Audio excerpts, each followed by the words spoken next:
بسم اللہ الرحمن الرحیم۔ السلام علیکم۔ میری طرف سے تمام مسلمانوں کو بہت بہت چاند مبارک ہو۔ صبح انشاءاللہ عید الفطر کی نماز پڑھی جائے گی اور اللہ سے دعا ہے کہ اس بابرکت مہینے کی رخصت کے بعد پاکستان میں جو دہشت گردی کی وارداتیں ہیں وہ کم ہو جائیں اور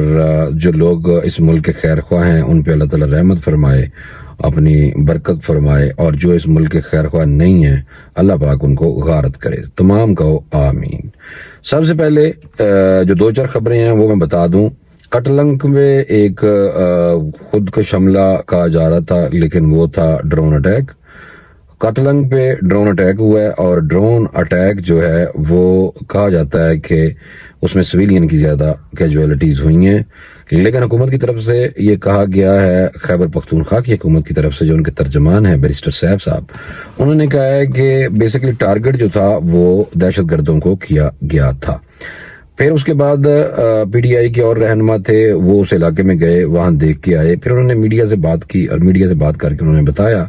کہ سویلین کی کیجویلٹیز ہوئی ہیں، ہلاکتیں جو ہیں وہ سویلین کی زیادہ ہوئی ہیں،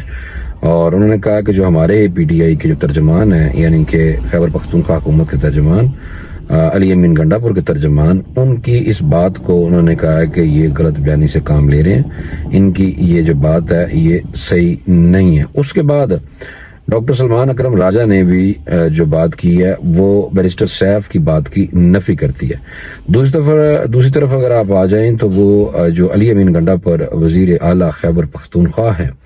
انہوں نے کہا کہ افسوس ہوا ہے جو سویلین کی کیجویلٹیز ہوئی ہیں، لیکن اس پہ ہم جناب انویسٹیگیشن کریں گے تاکہ پتہ چل سکے کہ اصل میں ٹارگٹ کون تھا۔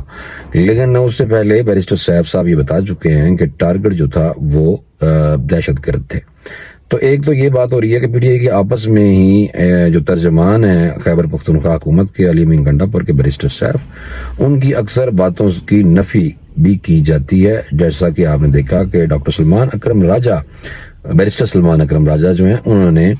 فوری طور پہ ٹویٹ کیا جب ان کے ایک اور رہنما جو ہیں وہ وہاں گئے تھے علاقے میں جہاں پہ یہ ڈرون اٹیک کیا گیا۔ تو دہشت گردوں کا کلا کما بہت ضروری ہے، چاہے کسی بھی اس صورت میں ہو۔ یہ فی الحال ریاست کی طرف سے یہ سوچ لیا گیا اور ریاست اس پہ عمل پیرا بھی ہے۔ ایک اور خبر تھی بہت بڑی، آپ نے دیکھا کہ یوٹیوبرز جو ہیں پاکستان میں انہوں نے انی پائی ہوئی تھی اور یوٹیوبرز نے اپنے گھر کے بیڈ روم تک دکھانے شروع کر دیے تھے۔ تو جو کچھ یوٹیوبرز ہیں وہ آپ نے دیکھا کہ ان کی جو ویڈیوز ہیں وہ لوگ انٹرٹین بھی ہوئے اور یہ شہرت کی بلندیوں پہ لوگ پہنچ گئے کچھ یوٹیوبرز، اور آپ نے دیکھا کہ ٹک ٹاکر بھی ہیں، یوٹیوبر بھی ہیں یہ لوگ، اور اس میں سب سے جو اصل میں جو ابھی بندہ جو ہے وہ شکنجے میں ہے وہ رجب بٹ ہے، رجب علی بٹ، رجب علی پٹی صاحب جو ہیں یہ پہلے ڈراموں میں بھی کام کر چکے ہیں، ڈراموں کے بعد کچھ ڈراموں میں انہوں نے اپنی قسمت آزمائی تھی، لیکن اس کے بعد موصوف نے وی لاگنگ کرنی شروع کر دی اور وی لاگز بھی آؤٹ آف وے جا کے کرنے شروع کیے، پھر اپنے گھر کے اندر وی لاگ کرنے شروع کر دیا، اپنی فیملی کے ساتھ وی لاگ کرنے شروع کر دیے، اور اس کے بعد موصوف نے کنٹروورشل سٹیٹمنٹ دینا شروع کر دی، اور کبھی ان کی لڑائی کسی اور یوٹیوبر ٹک ٹاکر سے ہو جاتی ہے، کبھی کسی اور ٹک ٹاکر سے ہو جاتی ہے۔ اب ان کے اوپر جو ڈنڈا آیا وہ ایک آپ کو پتا ہے کہ 295C جو توہین رسالت کا قانون ہے، اس حوالے سے اس موصوف نے ایک پرفیوم لانچ کیا،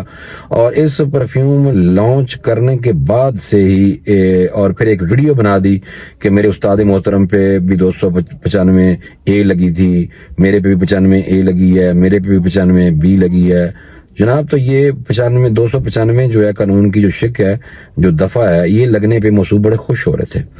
اور پھر ساتھ ہی انہوں نے کہا کہ بعد میں کلیریفیکیشنیں دینی شروع کر دیں، اور 295C آپ کو پتہ ہے کہ توہین رسالت کا قانون ہے جو کہ آسیہ ملونہ پہ بھی لگا تھا، لیکن عمران خان کی حکومت جیسے ہی آئی اور جنرل باجوہ اور اس ٹائم کے ڈی جی ISI بھی اور عمران خان، انہوں نے آسیہ جو بی بی تھی جس کی آپ کو پتہ ہے جس کی وجہ سے سلمان تذیر بھی قتل ہو گئے تھے، تو یہ جو پھر اس آسیہ کو ہیلی کاپٹر پہ بٹھا کے جناب بڑے پروٹوکول کے ساتھ عمران خان صاحب نے دوسرے ملک اس کو یورپ بھیج دیا اور یورپ جا کے اس مائی نے پھر ان لوگوں کے ساتھ بیٹھ کے ویڈیوز کی کہ جو اسلام دشمن لوگ تھے. تو 295 کے حوالے سے جو یہ توہین رسالت کا قانون ہمارے ہاں بنا ہوا ہے، یہ اس کے ساتھ چھیڑ چھاڑ نہیں ہو سکتی اور اس کا مذاق بھی نہیں اڑایا جا سکتا. تو اس وجہ سے رجب بٹ جو ہے وہ جناب جب اس نے دیکھا 295 اور اس کی تشہیر بڑی کر دی اور بڑا جہالت بیسیکلی بچے نے کھلاری ہے. جہالت کی وجہ سے وہ کبھی قرآن پاک پہ ہاتھ رکھ کے بھی اس نے معذرت بھی کی ہے، معافی بھی مانگی ہے. لیکن آپ کو پتا ہے کہ پاکستانی سوسائٹی میں اس حوالے سے زیرو ٹالرنس پائی جاتی ہے. پھر رجب بٹ جو ہیں وہ خانہ کعبہ گئے ہیں، وہاں پہ بیٹھ کے وہاں کھڑے ہو کے کعبہ قبلہ کے سامنے حرم میں انہوں نے پھر ایک اور ویڈیو بنائی. تو وہ اپنی جان جوکھوں میں ڈال چکے ہیں موصوف، اور اسی لیے فی الحال ملک سے فرار ہیں. دوسری طرف آ جائیں، ایک ہے ڈکی بھائی. یہ ڈکی بھائی صاحب جو ہیں یہ بھی بڑے فیمس ہوئے. چھوٹا سا بچہ تھا، اس نے ویلاگنگ شروع کر دی اور ویلاگنگ ٹک ٹاک پہ لوگوں کو گالیاں گلوچ دینا شروع کر دی. اور جو دوسروں کے ساتھ آپ کو پتا ہے کہ جو کمپیٹیٹر ہوتے ہیں ان کے، تو وہ بندہ کافی زیادہ فیم حاصل کر چکا تھا. لیکن پھر اس کے بعد فرق کھوکر وغیرہ اور ظفر سپاری وغیرہ کے ساتھ ان کی آپس میں نوک جھونک بھی کچھ چیزوں پہ ہوئی تھی. اس کے بعد ڈکی بھائی کا بھی جو ہے نا لوگوں کے ساتھ لڑائی فساد اور آپس میں سپریورٹی کمپلیکس اور جو طاقت کا نشہ اور شہرت کا نشہ، شہرت کے نشے نے اس بندے کو بھی آن پکڑا اور وہ بھی جناب اس طرح ابھی نہیں رہا جس طرح وہ اپنے گھر میں لوگوں کی ویڈیو بنا کے اور انٹرٹین کیا کرتا تھا. تو میں بتا رہا ہوں شہرت کی بلندیاں جو ہیں وہ کیا کرتی. اسی طرح شام ادریس ایک اور ٹک ٹاکر ویلاگر ہے،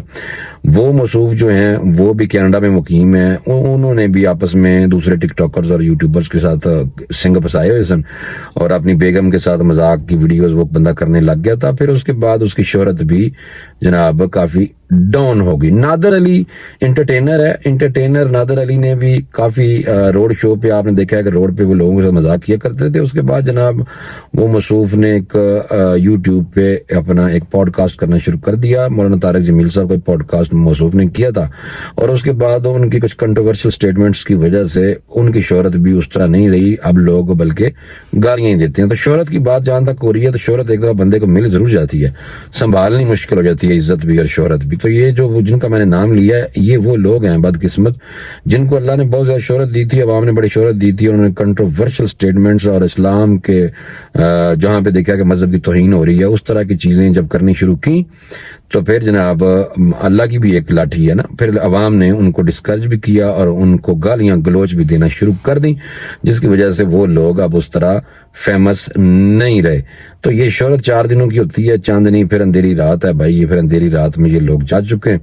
دوسری طرف آ جاؤ امریکہ میں کچھ ابھی ٹرمپ کے آنے کے بعد پالیسیز چینج ہوئی ہیں اور جو سائنٹسٹ وہاں پہ لوگ بن رہے تھے ان کا بجٹ میں کٹوتی ہوئی ہے. اور بجٹ میں کٹوتی کی وجہ سے امریکہ میں بھی جو لوگ ڈاکٹریٹ کی ڈگریاں لے رہے تھے ان میں سے کوئی 558 کا فگر آ رہا تھا جو سروے کیا گیا، ان میں سے کوئی 278 لوگ 378 لوگ جو ہیں، ریشو بہت زیادہ ہے. یہ وہ لوگ ہیں جو اب چاہ رہے ہیں کہ ہم کینیڈا اور یورپ کی طرف منہ کریں گے، ہم نے اپنا ملک چھوڑ دینا ہے. تو کہنے کا مقصد یہ ہے کہ امریکہ ایک طرف تارکین وطن اور انلیگل امیگرینٹس کے حوالے سے سخت پالیسی اپنائے ہوئے ہے کہ ہم نے ان کو نکالنا ہے ملک سے، ٹرمپ نے کہا. تو ساتھ ساتھ اپنے جو ان کے لوگ ہیں وہ بھی ان کی پالیسیوں کی وجہ سے بدذن ہو کے وہ بھی چاہ رہے ہیں کہ ہم بھی اب اپنے امریکہ میں اپنے ملک میں رہنا ہی نہیں چاہتے. تو یہ صورتحال ہے اوورآل. جو میں نے کہا آپ کو میں بتاؤں کہ امریکہ کی جو صورتحال ہے، سختی جو ہے ٹرمپ کی، اس کی وجہ سے امریکن جو وہاں پہ نیشنل وہاں کے لوکل ہیں وہ بھی اگر کوئی ان میں سے ڈگری لے رہا ہے ڈاکٹریٹ کی یا سائنٹسٹ بننے کی خواہش رکھتا تھا، وہ لوگ بھی اب ڈگریاں ایک سائڈ پہ کر کے تو وہ کہتے ہیں اسی بھائی اپنا ملک ہی چھوڑ کے پاس جانا ہے. تو یہ والی باتیں جو ہیں یہ سختی وہاں پہ زیادہ ہو رہی ہے جس وجہ سے امریکہ